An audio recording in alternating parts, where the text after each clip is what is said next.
Sir ప్రజా సమస్యలు పోరాటాలు మా గ్రామాల్లో మా ప్రాంతంలో అభివృద్ధి చేస్తారని వైసీపీకి ఓటేస్తే ఈరోజు 11 మంది ఎమ్మెల్యేలు ఎందుకు అసెంబ్లీకి వెళ్ళలేదు? అసెంబ్లీకి వెళ్ళినటువంటి వాళ్ళు రాజీనామా చేయాలని సాక్షాత్తు శర్మగా చెప్పారు. మీరు ఒకటే గుర్తు, వైఎస్ఆర్సీపీ బహిష్కరించింది ఈరోజు అసెంబ్లీ.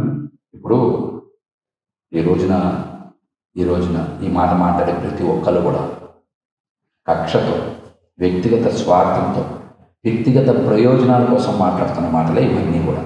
గతంలో చంద్రబాబు నాయుడు గారు ఎందుకు బాయ్కాట్ చేశారు? ఆ రోజు ఎందుకు మాట్లాడలేదు? మీరందరూ అసెంబ్లీకి ఎందుకు వెళ్ళదా? ఎందుకు బాయ్కాట్ చేశారు ఆ రోజున? ఆ రోజు ఎందుకు మాట్లాడలేదు? ఈ మాటలన్నీ కూడా చెప్పమని జనసేన తరఫున ఒక్క ఎమ్మెల్యేని కూడా కాపాడుకోలేక ఇతర పార్టీని పంపించేసిన కారణం ఎవరు? అసెంబ్లీలో ఒక్క గొంతు కూడా వినపడకపోవడానికి కుట్ర చేసింది ఎవరు? వీటికి సమాధానం ఎందుకు మాట్లాడడం లేదు? వాస్తవాలు మాట్లాడండి. ప్రజలను మభ్యపెట్టే మాటలు మాట్లాడమాకండి, వాస్తవాలు మాట్లాడండి.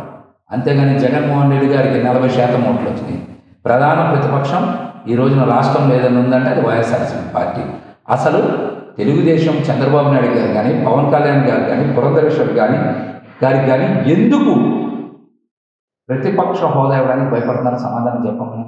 మీరు ప్రతిపక్ష హోదా ఇస్తే ప్రజల తరఫున మాట్లాడడానికి సమయం ఉంటుంది. లేకపోతే ప్రజా గొంతుని అసెంబ్లీలో నొక్కే పని ఎవరు చేస్తారు? ప్రతిపక్ష హోదా దానికి ఏం చట్టం లేదు, రాజ్యాంగంలో రాజలేదు ప్రతిపక్ష హోదా కల్పించారు. అట్లాగైతే జగన్మోహన్ రెడ్డి గారిని మరి అసెంబ్లీకి వచ్చేటప్పుడు మాజీ ముఖ్యమంత్రి స్థానంలో మరి ఒక ప్రత్యేకమైన గేట్ నుంచి తీసుకొచ్చారు కదా, లోపలికి అసెంబ్లీ సమస్యలు తీసుకెళ్లారు. ఈరోజు కూడా ప్రతిపక్ష నేత హోదా ఇస్తే మీకు వచ్చిన ఇబ్బంది ఏంటి? మీ పాలనలో వైఫల్యాన్ని ఎత్తి చూపుతారని, సూపర్ 6 హామీల్లో జరుగుతున్నటువంటి వైఫల్యాన్ని ఎత్తి చూపుతారని, రాష్ట్రంలో అభివృద్ధి ఎక్కడా లేదని, రాష్ట్రాన్ని ఇష్టానుసారం దోచుకుంటారన్న అంశాన్ని జగన్మోహన్ రెడ్డి గారు అసెంబ్లీలో నేరుగా చెప్తే రికార్డుల్లోకి ఎక్కుతాయి, ప్రజల దగ్గర కూడా వెళ్ళిపోతాయని భయంతోనే కదా మీరు ఇవ్వట్లా. ముందు ఆ పని మీద దృష్టి పెట్టండి. ఎందుకు అడగరు షర్మిల గారు?